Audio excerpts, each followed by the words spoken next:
Bonjour à tous. Moi, je m'appelle Jean-Baptiste Delarivière. Je suis en charge de l'activité d'innovation de la société Immersion.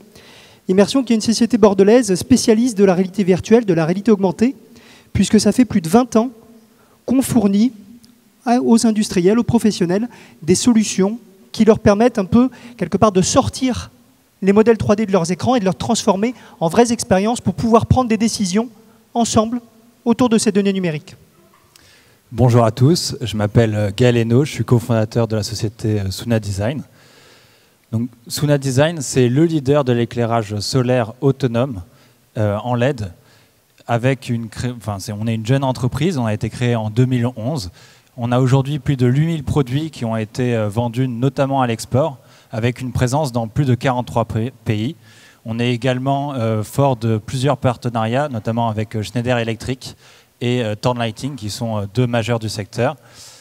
Nous avons depuis cet été une usine labellisée Usine du Futur. Donc on a rejoint des grands industriels tels que Airbus, la SNCF et d'autres grands industriels. Donc pour une petite entreprise de notre taille, on n'est que 43 salariés. C'était pour nous un immense challenge et un immense honneur. Et nous avons aujourd'hui la capacité de production de 100 000 produits par an.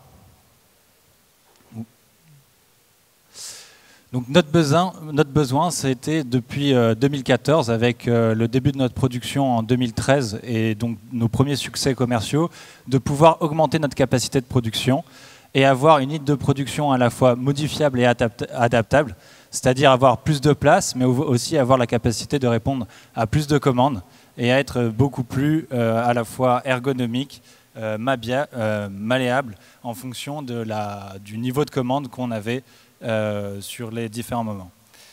Donc vraiment adapter notre capacité de production au flux de commandes qu'on avait. Un dernier point qui est très important pour tous les industriels, c'est également de garantir la qualité de la production, c'est-à-dire on a des commandes qui sont ponctuelles, il faut s'assurer que tous les produits qui sortent de notre usine sont conformes à notre qualité produit générale. C'est dans ce cadre-là que donc, nous avons commencé à travailler avec Immersion, dans le cadre d'un projet soutenu par la région Aquitaine. Et nous avons très rapidement voulu intégrer la digitalisation dans notre outil de production afin d'avoir des outils beaucoup plus adaptés à notre besoin. Et donc je vais laisser Jean-Baptiste présenter Immersion. Alors, je pense que si Suna Design est venu chercher Immersion, c'est très certainement pour l'expertise en réalité virtuelle, réalité augmentée que je décrivais tout à l'heure, parce que ces technologies qui sont quand même déployées dans l'industrie depuis plusieurs décennies ont permis de démontrer qu'elles ont un certain retour sur investissement. Notamment, on a eu la chance de témoigner l'année dernière, et on était avec Airbus qui annonçait ce chiffre de 40% de gains de productivité grâce à une meilleure compréhension, grâce à ces technologies numériques. Mais je pense que ce qui a fait qu'on a matché relativement rapidement, c'est peut-être aussi l'approche qu'on cherche à déployer, qu'on cherche à implémenter, qui se fait complètement écho de la présentation de Dominique Schiama tout à l'heure. On est une société qui fournissons de la technologie, des solutions réalité virtuelle, réalité augmentée, mais ces solutions, on cherche, notamment dans l'activité R&D qu'on a créée il y a un peu plus d'une dizaine d'années, à s'assurer qu'elles répondent à un vrai besoin, à analyser les utilisateurs auxquels elles s'adressent. Et pour ça, on a des compétences en sciences cognitives, on a des compétences en design, design d'interface, design d'interaction, design d'expérience utilisateur. Et c'est vraiment là-dessus qu'on a cherché à travailler ensemble, avec un premier enjeu qui n'a pas été technologique, mais qui a été vraiment d'identifier les verrous, les données disponibles et les utilisateurs auxquels s'adresser. Et plutôt que de vous décrire la solution technique, ce que je vous propose, c'est de regarder une petite vidéo dans laquelle vous écouterez directement les témoignages des personnes qui sont les premiers utilisateurs de ces solutions. Ce que nous avons voulu dans notre usine, c'est aller à l'essentiel. Des outils simples, mobiles, agiles, facilement adaptables aux futurs nouveaux produits. Le premier, c'est un écran de bord de ligne qui permet aux opérateurs d'avoir des repères par rapport à nos objectifs. Un deuxième écran, un écran sharing, qui nous permet d'anticiper, de faire des simulations d'organisation afin d'optimiser la performance de l'activité, d'éviter toute situation de stress et des situations d'urgence. Le dernier outil, qui est un outil de la réalité augmentée, qui permet à l'ensemble du personnel de s'auto-former rapidement sur le poste de travail.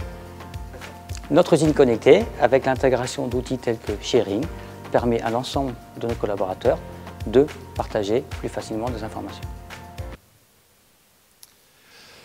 Donc voilà un petit peu pour la présentation de l'outil qu'on a pu développer ensemble.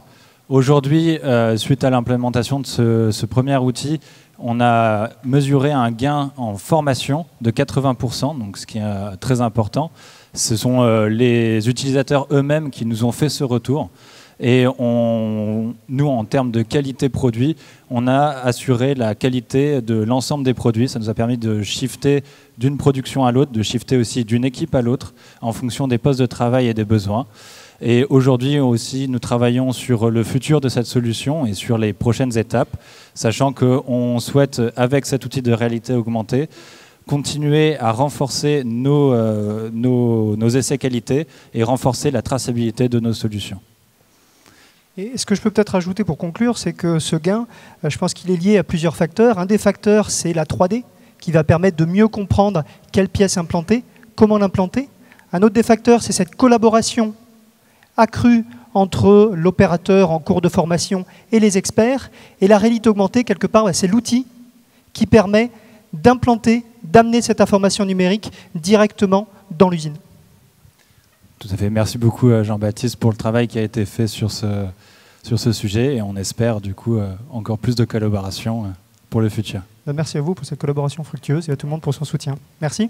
Merci. Merci messieurs.